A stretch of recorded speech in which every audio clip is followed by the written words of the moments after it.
लोकप्रिय स्थानीय सांसद माननीय श्री कीर्तिवर्धन सिंह जी, उत्तर प्रदेश सरकार में मंत्रिमंडल के मेरे सहयोगी, यहाँ के प्रभारी मंत्री श्री दारा सिंह चौहान जी,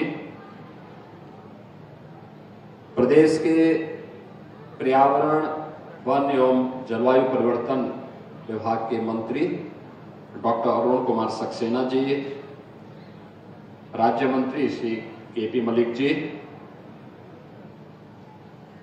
मान्य विधायकगण श्री रमापति शास्त्री जी, प्रेम नारायण पांडे जी, पावन सिंह जी, अजय कुमार सिंह जी, विनय कुमार द्विवेदी जी, प्रभात वर्मा जी, प्रतीक भूषण सिंह जी, मंजू सिंह जी, जिला पंचायत अध्यक्ष श्री घनश्याम मिश्रा जी, भारतीय जनता पार्टी के अध्यक्ष श्री अमर किशोर कश्यप जी, डीजी फॉरेस्ट श्री सुशील कुमार अवस्थी जी, प्रमुख सचिव उत्तर प्रदेश शासन श्री अनिल कुमार जी, और आज के इस कार्यक्रम में उपस्थित केंद्र और राज्य सरकार के सभी अधिकारीगण, इको टूरिज्म के क्षेत्र में रुचि रखने वाले सभी अन्य उपस्थित विशेषज्ञगण और बहनों और भाइयों, आज का दिन जनपद गोंडा के लिए बहुत महत्वपूर्ण दिन है, जब यहां की एक प्राकृतिक झील को एक अंतर्राष्ट्रीय मान्यता प्राप्त कराने के उद्देश्य से वर्ल्ड वेटलैंड्स डे के अवसर पर यह कार्यक्रम यहां आयोजित है। अर्गा और पार्वती नाम की दो प्राकृतिक झील, ये वास्तव में प्रकृति की मूल स्वरूप की ओर हम सबका ध्यान आकर्षित करती है।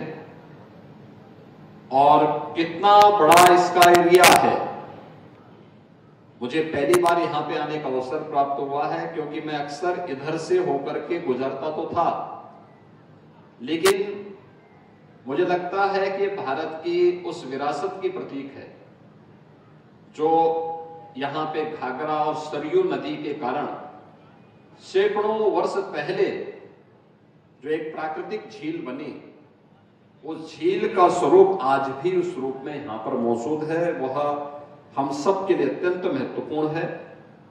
और इस कार्यक्रम को यहां पर आयोजित करने के लिए मैं आदरणीय प्रधानमंत्री जी का, केंद्रीय पर्यावरण और वन मंत्री के रूप में यहाँ के लोकप्रिय सांसद को हृदय से धन्यवाद देता हूं कि उन्होंने इस कार्यक्रम को यहां पर आयोजित करके उसको एक मान्यता प्रदान करने का काम किया है।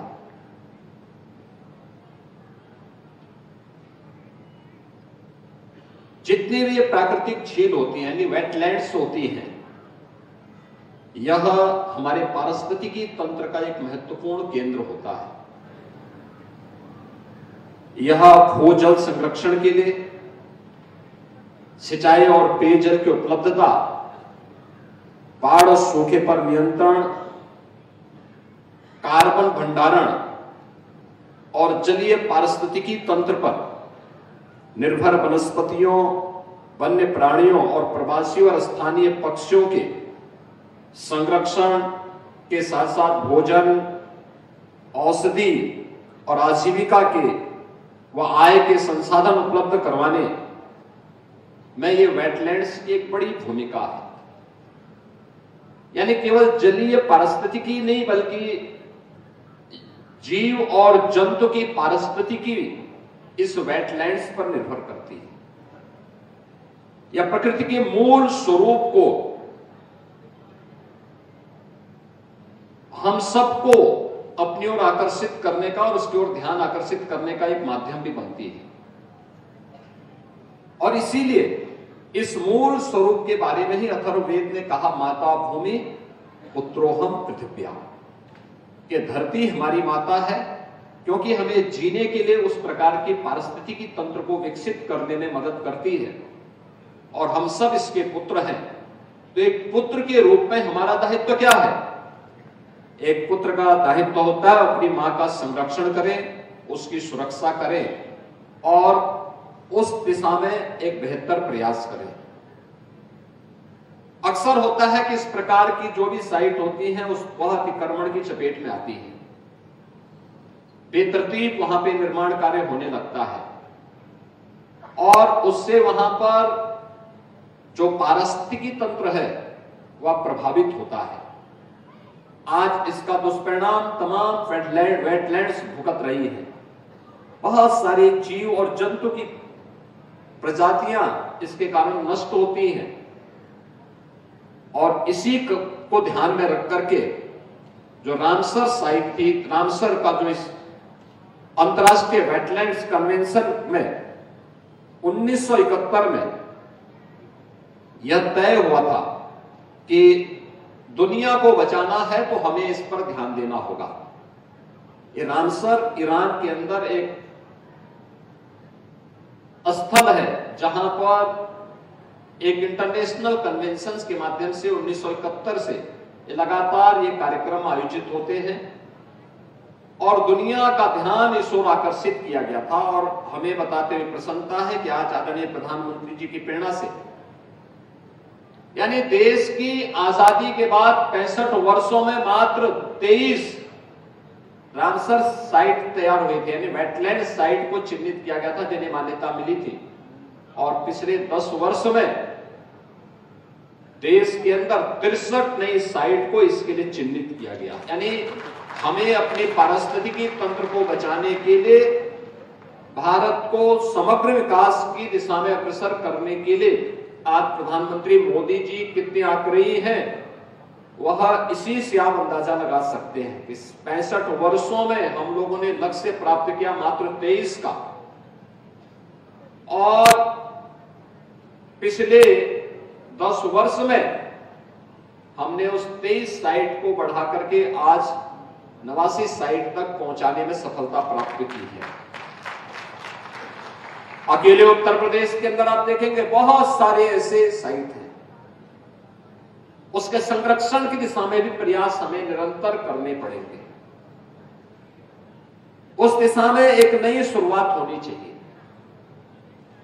बहुत सारी जगह हम लोगों ने चिन्हित करके भी दिए हैं और मुझे अच्छा लगा कि यह कार्यक्रम उस दिशा में एक नया प्रयास प्रारंभ, इसके माध्यम से हम प्रारंभ करने में सफल होंगे। अगर यह वेटलैंड्स की दृष्टि से, अगर हमने इसको टूरिज्म की दृष्टि से विकसित किया, मैं भी देख रहा था वहां से कि कैसे कितने प्रकार की चिड़िया यहां पर बैठी हुई है। और याद रखना ये यहां की स्थानीय भी है और प्रवासी भी है। कुछ पक्षियां तो ऐसी हैं जो हजारों किलोमीटर की दूरी तय करते हुए यहां पर आई हुई है, और फिर जैसे यहां थोड़ी सी गर्मी बढ़ेगी फिर ये यहां से वापस अपने देश की ओर जाने लग जाएंगे। ये अपने साथ वहां की स्मृतियों को भी लेके आते हैं, वहां की परिस्थितियों को भी हमें अवगत कराने के लिए ये प्रेरित करती है। और याद करिए, जो एक छोटी सी पक्षी है कितने हजार किलोमीटर की दूरी तय करते हुए अपने आप आती है, हर बार आती है। ऐसा नहीं कि कभी वह गैप हो जाए, हर बार आती है फिर अपने समय पे वापस भी चली जाती है। यहां के स्थानीय स्तर पर ढेर सारे रोजगार सृजन का एक माध्यम बनता है। याद रखना, टूरिज्म अपने आप में एक बहुत बड़ा माध्यम है अर्थव्यवस्था को सुदृढ़ करने का, रोजगार के सृजन का, और लोगों को अपनी साइट के बारे में, चाहे वह इको टूरिज्म का हो, चाहे वह हेरिटेज का हो, और चाहे वह स्पिरिचुअल टूरिज्म का हो, ढेर सारे रोजगार के सृजन का वो माध्यम बनता है। याद करिए, अयोध्या धाम तो यहां से मात्र 20 किलोमीटर की दूरी पर है, और 20 किलोमीटर की दूरी अयोध्या धाम की है। हम लोगों ने थोड़ा सा वहां पे ध्यान दिया, कनेक्टिविटी वहां की ठीक कर ली, थोड़ी सुविधाएं वहां बढ़ाई। 2016 में अयोध्या धाम में मात्र 2,35,000 श्रद्धालु या टूरिस्ट आया था, और 2024 में इनकी संख्या बढ़कर के हो गई है 16 करोड़ 11 लाख। आप अनुमान करिए, क्या 2,35,000 में और 16 करोड़ 11 लाख में कोई अंतर ही नहीं है क्या? इससे वहां पे रोजगार के सृजन बढ़े हैं, कोई गाइड के रूप में, कोई रेस्टोरेंट के रूप में, कोई टैक्सी के रूप में, कोई होटल चला रहा है, किसी ने वहां पर होम स्टे प्रारंभ किया है, किसी ने वहां पे टेंट सिटी प्रारंभ कर दी है, कोई फूल पत्ती और अपने व्यवसाय के साथ जुड़ गया है।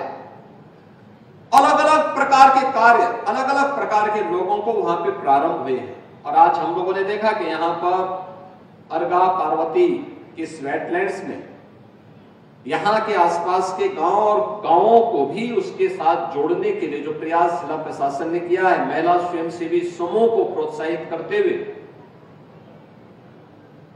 यहां पर अमेजन के साथ मिलकर के उनके प्रोडक्ट को ऑनलाइन सेल किया जा सके।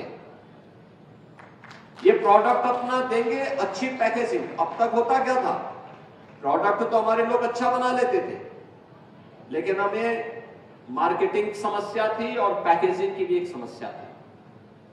अब पैकेजिंग के लिए भी उनको तैयार कर दिया गया, अच्छी पैकिंग हो रही है, और मार्केटिंग के लिए इस प्रकार की संस्थाएं आपके बीच आ रही हैं, उसको मान्यता मिलेगी, लोग प्रोडक्ट के पीछे जाएंगे, लोगों को भी यहाँ के स्थानीय स्थितियों के बारे में जानकारी मिलेगी। महिला स्वयंसेवी समूह एक बहुत बड़ा काम कर सकती है आत्मनिर्भरता की दिशा में, जो प्रधानमंत्री जी बार बार जिसकी ओर ध्यान आकर्षित करते हैं कि वोकल फॉर लोकल। आत्मनिर्भरता का लक्ष्य तब प्राप्त करेंगे जब स्थानीय स्तर पर लोग उन चीजों के बारे में बोलना प्रारंभ करेंगे, उसको देखना प्रारंभ करेंगे, उसकी खरीदारी करना प्रारंभ करेंगे। याद करिए, आज से 5 साल 7 साल पहले तक कोई पर्व त्योहार आता था, कोई आयोजन आपके घरों में होता था, तो आप क्या खरीदारी करते थे? आप चीन से के किसी प्रोडक्ट को खरीद करके गिफ्ट के रूप में देते थे। आज मैं देखता हूं, कोई पर्व त्योहार आता है, कोई आयोजन आता है, किसी को जन्मदिन का हो या किसी अन्य मांगलिक आयोजन के अवसर पर कोई गिफ्ट देना हो, तो लोग 1 डिस्ट्रिक्ट 1 प्रोडक्ट का ही कोई एक पैकिंग खरीदते हैं और उसी को गिफ्ट में देते हैं। परिणाम क्या है?